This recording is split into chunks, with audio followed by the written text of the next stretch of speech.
terça-feira, dia 9 de junho de 2026. Sejam todos muito bem-vindos, meus amigos, a mais um vídeo do canal Terra Brasilis News. Olha só, temos muito para conversar e é claro que a chamada diz muita coisa, pode até parecer aí exagero, mas por que a reviravolta nos índices de pesquisas por parte de Flávio Bolsonaro é quase que irreversível? Podemos dar várias respostas para isso, mas claro que ainda é muito cedo para afirmar, para apostar todas as fichas. Até porque, em política, o jogo, na maioria das vezes, é muito sujo, né? Só que o retrato do momento faz com que a resposta, depois dos últimos acontecimentos, dê muito mais pela piora do atual governante, que parece sim irreversível de fato, tanto administrativamente falando, como principalmente pessoalmente, já que sua figura está desgastada ao limite aceitável, nos faz acreditar numa reviravolta irreversível de Flávio. Já a melhora da popularidade do senador Flávio Bolsonaro já era esperada. E eu mesmo afirmei aqui a semana passada que as pesquisas iriam começar a mostrar a realidade depois da viagem que o Flávio fez aos Estados Unidos. Vocês vão se lembrar disto. Mas se existe uma coisa curiosa na vida política, é a velocidade com que a percepção das pessoas muda. E talvez um dos exemplos aí mais interessantes dos últimos tempos esteja justamente envolvendo o senador Flávio Bolsonaro.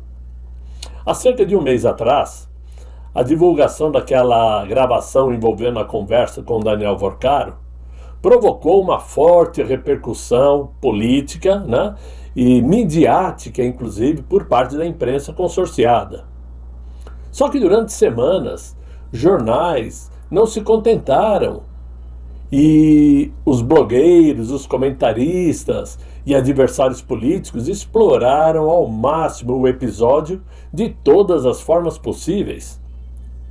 Foram rápido demais, assim como foi rápido demais o posicionamento de Romeu Zema, e todos quebraram a cara porque era muito cedo para jogarem as fichas contra Flávio Bolsonaro. Naquele momento, algumas pesquisas passaram a indicar uma queda de popularidade absurda do senador, alimentando a narrativa de que sua imagem havia sido desgastada, né? Tinha perdido a credibilidade. Mas então, eis que surge um fato novo, porque pouco tempo depois, numa jogada de mestre, Flávio Bolsonaro viajou a Washington e participou de um encontro com Donald Trump dentro do Salão Oval da Casa Branca. Um fato inédito para um pré-candidato presidencial. As imagens circularam pelas redes sociais, pelos veículos de comunicação, repercutiram o encontro e o episódio passou a dominar parte do debate político. Logo em seguida, pesquisas como as divulgadas hoje pelo Instituto GERP, passaram a apontar uma recuperação nos índices do senador Flávio Bolsonaro, colocando-o como vencedor se o pleito eleitoral fosse hoje. E aí, eu pergunto, é uma novidade? Para alguns pode ser, para outros, como eu, não. É aqui que surge uma reflexão interessante. Será que as pessoas mudaram efetivamente de opinião sobre os fatos anteriores? Ou será que os novos acontecimentos simplesmente ocuparam mais espaço na memória coletiva? Um escândalo pode dominar as manchetes durante semanas e parecer decisivo. Mas depois, um novo escândalo surge, muda o foco da atenção pública e reorganiza completamente a narrativa. O eleitor médio, que trabalha, cuida da família e acompanha as notícias apenas parcialmente, e tende a formar impressões a partir dos fatos que estão mais visíveis naquele momento, pode se enganar redondamente. E nesse caso, sai favorecido quem mais a imprensa protege, até que a realidade se apresenta de forma mais avassaladora e faça a mesma imprensa recuar. Claro que um encontro internacional, uma manchete de jornal ou um vídeo viral podem sim exercer influência emocional muito maior do que relatórios, documentos ou longas explicações técnicas, mas nada melhor que a fotografia que possa se eternizar na memória das pessoas. A fotografia, que foi a que faltou para o atual mandatário quando foi visitar Donald Trump. E se não houve fotografia, é porque as caras estavam amarradas. Simples assim. Mas foi aí que o Flávio Bolsonaro deu o checkmate no seu adversário do Planalto. É por isso que a campanha eleitoral, as campanhas, investem tanto em imagens e narrativas. Não necessariamente porque elas mudam a realidade objetiva dos acontecimentos, mas porque ajudam a moldar a forma como os acontecimentos são percebidos. Portanto, a mudança observada nas pesquisas de hoje foi apenas o resultado de uma mudança profunda na avaliação dos eleitores sobre Flávio Bolsonaro. Ou foi simplesmente consequência da substituição de uma narrativa negativa por uma narrativa mais favorável e visualmente poderosa? Podemos fazer essa pergunta. Para os indecisos, certamente pode ter havido uma mudança de avaliação. Porém, para nós conservadores, o resultado foi somente a confirmação de tudo o que nós já sabíamos: que Flávio Bolsonaro é sim a melhor opção para o Brasil e que essa mudança nas pesquisas já era esperada. Porque Flávio Bolsonaro nada de errado fez que justificasse perder pontuação nas pesquisas. E como eu disse, porque além de ele ganhar pontos, seu adversário direto perde popularidade diariamente por conta própria. E quanto a isto, não há solução. Ninguém recupera carisma, ninguém recupera credibilidade depois de tantos escândalos. E esta é a realidade. Mas quando passamos no pleito, passamos a pensar no pleito eleitoral que vai acontecer daqui a 4 meses, temos que lembrar que além da escolha dos nossos candidatos ou do nosso candidato para a presidência, temos que lembrar também que é muito importante a escolha dos novos 54 senadores que se somarão aos 27 remanescentes do Senado Federal. Sem uma maioria conservadora no Senado, não teremos democracia. Não existirá liberdade e nem uma boa política por conta da sanha autoritária do Poder Judiciário em continuar perseguindo a direita brasileira. Digo isso porque normalmente nós reclamamos, e com razão, dos políticos.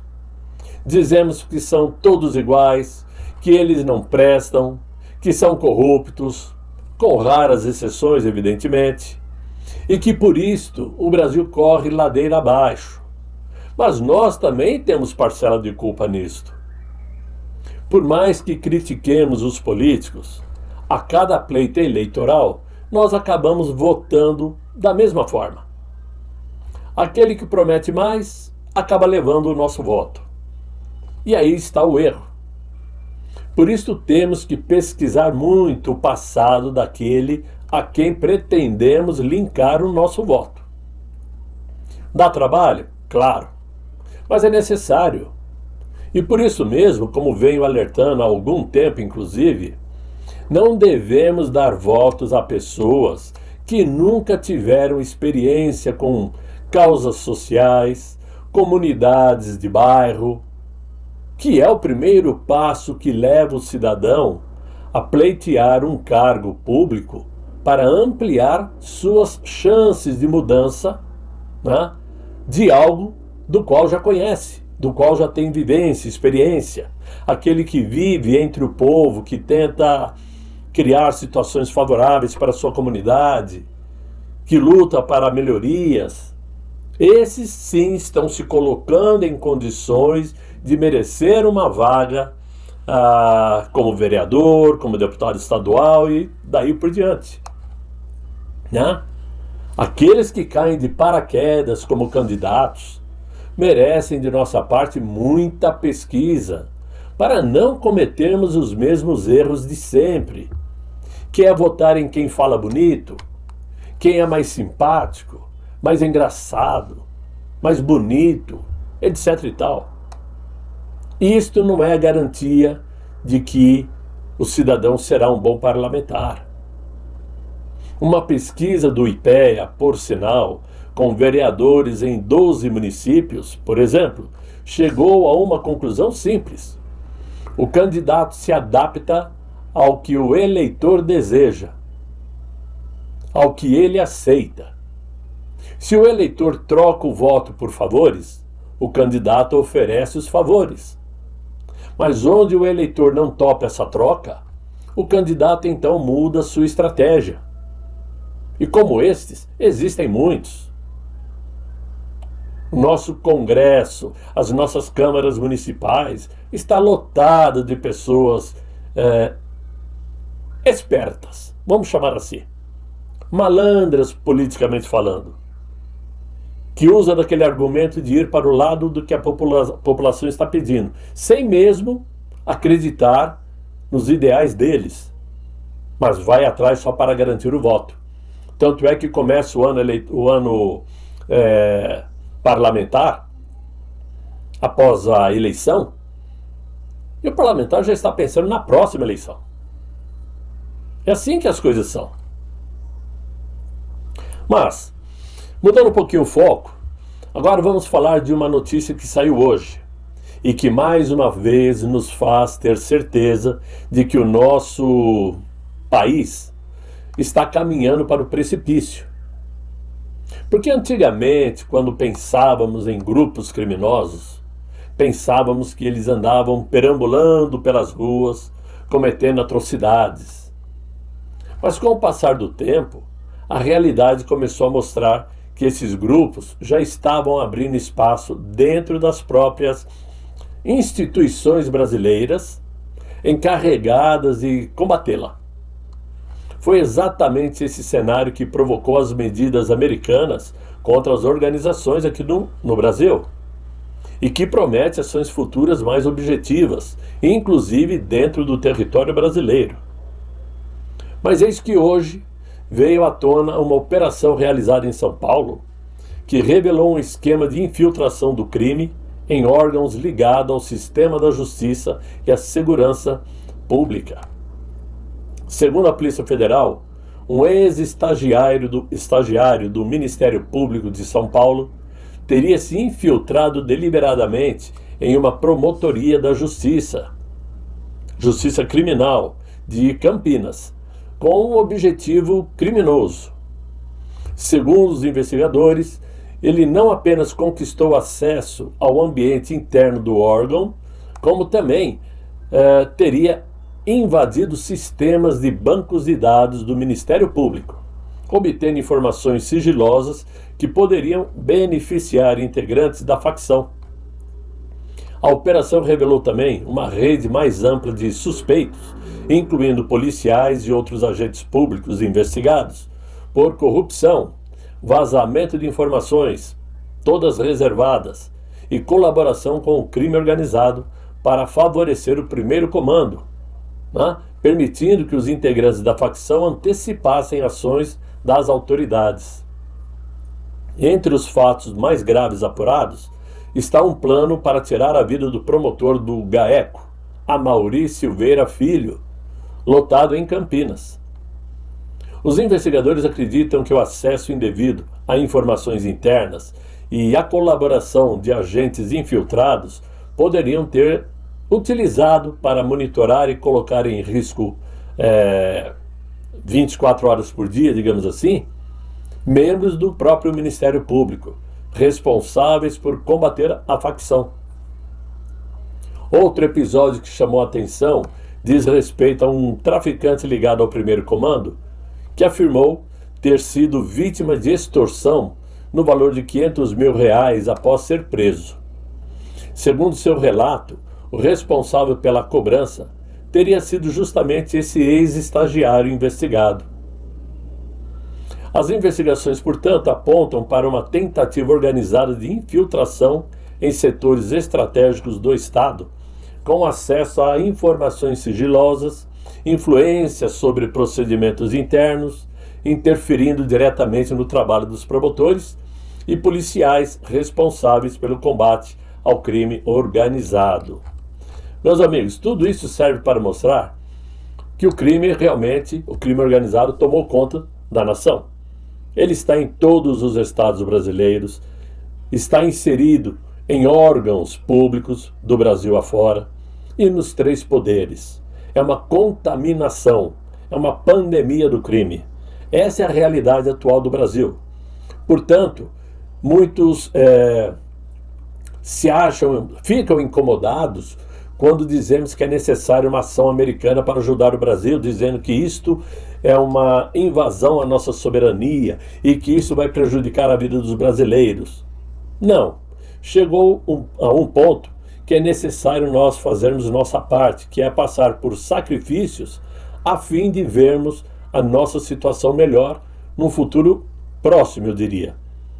Se os Estados Unidos realmente resolverem intervir nas ações desses grupos criminosos aqui do Brasil, nós pelo menos teremos a chance de ver os nossos órgãos públicos, as nossas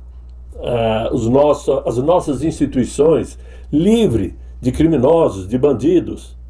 Mas é fundamental, por isso, sabermos votar nas próximas eleições, não nos deixarmos levar por falsos líderes moralistas, não?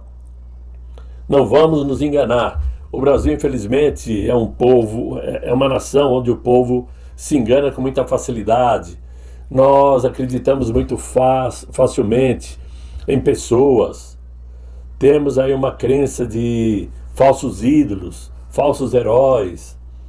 E agora, que inclusive estamos em época de pré-Copa do Mundo, que eu não sou contra, evidentemente é um momento auge do esporte, do futebol, que é a grande paixão dos brasileiros, digamos assim, porque talvez seja a única coisa que o brasileiro possa assistir pela televisão, às vezes, nem sempre, porque a maioria é canal fechado, né? Tem que pagar, mas é a única coisa que o brasileiro tem acesso, porque cinema é caro, teatro muito mais caro ainda, os livros são caros, então o futebol é a grande paixão. E nesse momento nós vemos figuras da imprensa, figuras consideradas exemplos na sociedade, chamando jogadores de futebol de heróis, né? Os heróis do Brasil.